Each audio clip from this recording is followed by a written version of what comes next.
So you're just a leech living off your parents at your ripe old age, huh? Lily, leeches should get lost.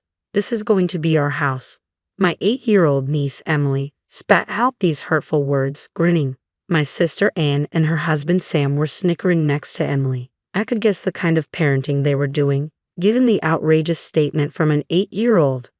I no longer felt any need to forgive them, my niece, my sister, or her husband. I felt the pent-up anger inside me flare up.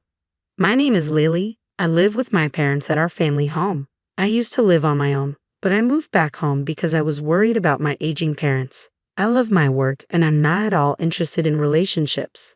I never intended to get married, and one of the reasons I decided to live at home was to cherish the time I had with my parents. My dad was a chef and he's really good at cooking. Even after retiring, he cooks for us at home, and I always look forward to meals. Having lived alone, I miss my dad's cooking, which is one of the reasons why I returned home, but that's a secret. When I decided to live with them and support the household, my mom retired from the part-time job she'd held for many years. She was hesitant, but I suggested it might be the right time. Both my mom and dad had been doing a lot of standing at their jobs and had sometimes thrown out their backs. I convinced them to quit their jobs, telling them there was no need to push themselves since I was supporting the household. I'm a mess outside of work and I'm not good at housekeeping, so I appreciate that my parents are at home doing chores. It's a win-win relationship between my parents and me. Disrupting the stable life are my sister Anne, her husband Sam, and their 8-year-old daughter Emily. Almost every week, they show up at our house uninvited, driving 30 minutes for a free meal. Anne justifies their visits by saying it helps them save on food expenses. Raising the child is costly, and Sam neither denies nor hides this. They would eat the meals my dad cooked as if it was their right and leave without even cleaning up. This routine has become their weekly habit. It might have been tolerable if they just came, ate, and left. But Anne's other behaviors were unacceptable. Every time before leaving, she would scrounge around her house, taking items she thought she could sell on an online flea market app. As a result, I've had to hide my accessories and imported clothes in the back of my closet. On top of that, she rummages through our fridge, taking food without asking. When I confronted her, saying this would be considered theft if she were a stranger, she dismissed me, saying, "You wouldn't understand, Lily. It's tough to run a household when you're married." But Anne isn't the only selfish one. Emily, who takes after her mother, has become increasingly like her as she's grown up. "Ew, this is gross." Emily made a sour face at the meal my dad had prepared. Neither Anne nor Sam scolded her. My dad, a retired chef who takes pride in his cooking, would never make anything that tasted bad. Yet Emily complained, "I can't eat this. It's disgusting. I want cake." When Sam heard Emily's demand for cake, he turned to me and asked, "Do we have any cake? Emily seems to want some." I couldn't help but frown and respond, "Ha." Sensing potential trouble, my father quickly stepped between us, apologetically saying, "Sorry, we didn't prepare any cake. Did you not enjoy today's meal, Emily?" Emily remained displeased. "Oh, Siaki, I only want to eat sweet things. Desserts are the best. I don't want to eat Grandpa's food." "Oh, I find it convenient and it saves us on grocery bills, so it's fantastic. But if Emily says so, we have no choice." "Dad, Mom, please prepare some sweets and cake for Emily next week," Sam said. I couldn't forgive Anne for accepting Emily's selfishness and for bossing our parents around. However, if I spoke out now, our already shrinking parents would feel even more troubled. I pitied my parents, unable to complain as Anne's family left as usual after looking through our house. I couldn't believe their audacity, behaving that way just because it's their parents' house. It was unforgivable. My mother apologized, blaming herself for not having the cake ready, while my father quietly disposed of the leftover food meant for Emily. It pained me to see my parents act this way. The next week, I debated whether to ask Anne and her family to stop visiting, only to have them show up at our door once again without warning. They walked in as if it were their right, asking, "Is dinner ready?" Emily complained about the cake my mother had bought, insisting she wanted one with more strawberries. Sam took charge of the TV remote without asking. Watching my sister and her family act so entitled left me stunned. While my father's cooking was served, Anne and Sam enjoyed their meal, chatting and sharing a bottle of wine.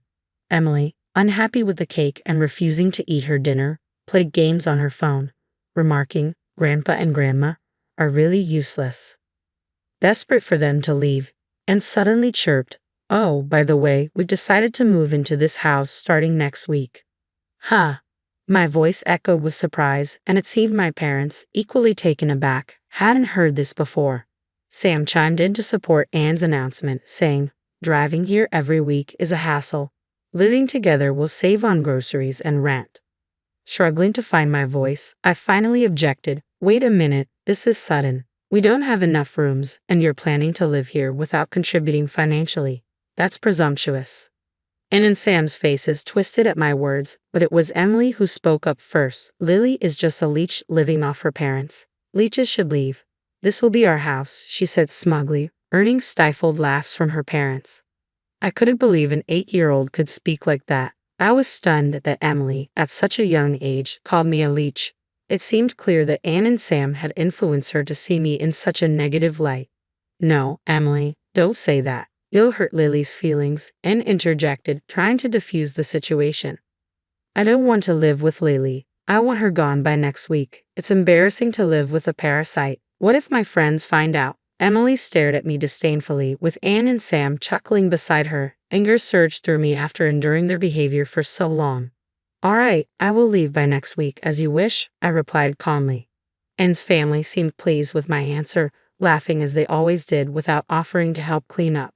My parents looked terrified at the thought of living with Anne's family, but they seemed relieved when I suggested a solution. There was so much to organize before Anne's family moved in. With my parents' help, we got everything in order, and it was a great relief. The house was cleaned and prepared just as Emily had requested.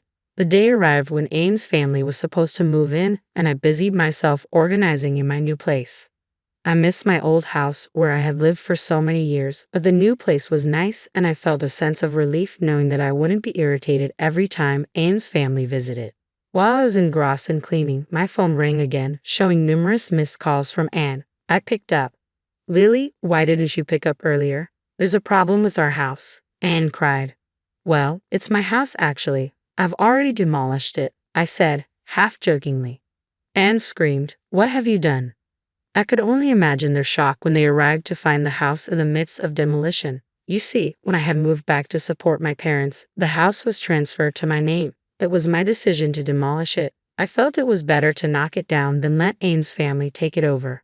The house was old anyway, and my parents agreed with my choice. I wanted my parents to enjoy their retirement, so I took care of all their expenses. Emily's comments about me being a parasite were therefore completely misguided. I explained all of this to Anne. "You and Emily have said a lot of hurtful things about me. It's not right to teach your daughter to behave like that. It would be unfortunate if Emily ended up following your example," I told Anne, my voice laced with sarcasm. She appeared more shocked than remorseful.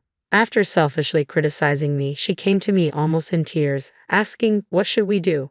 We've already ended our lease and moved out of our previous house. We'll be homeless. Emily is only 8 years old." "Maybe it will teach Emily a lesson about facing challenges," I replied casually, continuing to clean. Anne started crying. "How can you be so heartless?" I thought that should be my question. Who was it that insulted me repeatedly through their words and through their daughter? I asked her. "I'm sorry, I'll make Emily apologize too. Please, just for tonight, let us stay in your new place," Anne begged. "No, I can't do that. Both Mom and Dad are afraid to see you now. Your negativity always upsets them. They love our new home, and I won't let you ruin our happiness. I'm hanging up now. I'm busy," I said firmly, ending the call. Wait, please." Anne was still yelling, but I mercilessly hung up the phone. Afterwards, Anne kept calling numerous times, but I ignored her. It seemed like she also tried to reach out to our parents, but they too ignored her calls. Eventually, the relentless calls stopped. Presumably, Anne and her family managed to find a place to stay. When I wondered where they went, my mother explained the situation to Dad and me a few days later. Apparently, Anne had been sending messages to Mom via text only. It seems she's now staying with Sam's parents. Sam's mom, Anne's mother-in-law, is a very strict woman when it comes to rules and manners. Anne disliked her and appears to be struggling living under the roof of such a stern mother-in-law. Emily, too, who used to be spoiled rotten, seems to be learning a lot from this strict mother-in-law. There's no doubt she would have grown into a terrible adult if she continued her old ways. So, in retrospect, This seems to be a good thing. It may be tough on Emily, but it's unavoidable. I hope she'll manage to become a well-mannered grown-up. It seems Anne and Sam were more broke than we imagined. Sam was a fan of gambling, frequently squandering his money on various bets. Anne wasn't against gambling and didn't stop him, even enjoying it with him at times.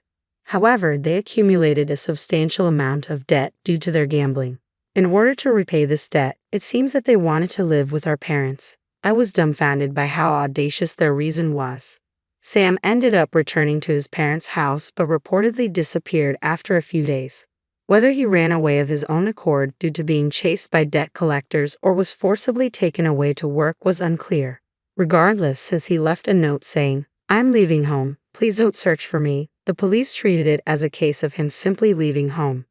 Anne, without any savings, is now apparently working multiple jobs from dawn to dusk.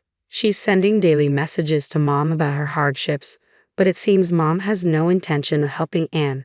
"We raised her that way, but I think this is a necessary trial for her," Mom said.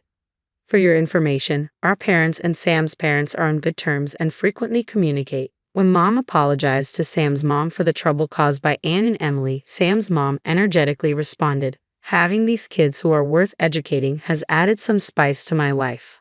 I apologize for the trouble my son caused. As an apology, I'll make sure to educate my daughter-in-law and granddaughter well. Anyway, my parents and I are relieved to have cut ties with Anne and her family. We're relishing the fact that we can now spend our days without the constant dread and annoyance." Dad, who had lost some confidence in his cooking after Emily's criticism, is now joyfully showing off his culinary skills. "Thanks to our new house with a spacious kitchen, I've always loved Dad's cooking, and every time I say, 'delicious,' he seems more motivated to cook." Mom, who used to get exhausted every time Anne's family visited and lost the energy to go outside, is now often going out since we moved. She joined a local club and resumed her old hobby of painting. My mom's forte is watercolor painting. She's always joyfully crafting her artwork under the gentle guidance of her teacher. Recently, she's been heading out to the park, sketchbook in hand, to draw various objects and scenes. We're eagerly looking forward to the upcoming exhibition by the art club my mom is a part of, and we plan to attend. My life continues as it always has, busy but enjoyable as I continue doing the work I love. The constant nagging from my sister and her family has finally ceased, reducing my stress levels significantly. It wasn't until I felt this relief that I realized just how much stress they had been causing me. It's refreshing to remember just how bright and cheerful I can be. My parents are aging, but they are enjoying their lives now, which makes me happy. Even if they eventually need care, our home is equipped with accessibility features, making caregiving easier. "Lily, thanks to you, we are so happy. We truly appreciate it," my mother often says. My father echoes her sentiments with a warm smile. Indeed, my devotion to my parents was born from a desire not to have regrets when the inevitable separation comes. However, seeing them so pleased is the greatest reward. I want to continue living this slow-paced, warm life and will do what I can to ensure our daily lives remain this way.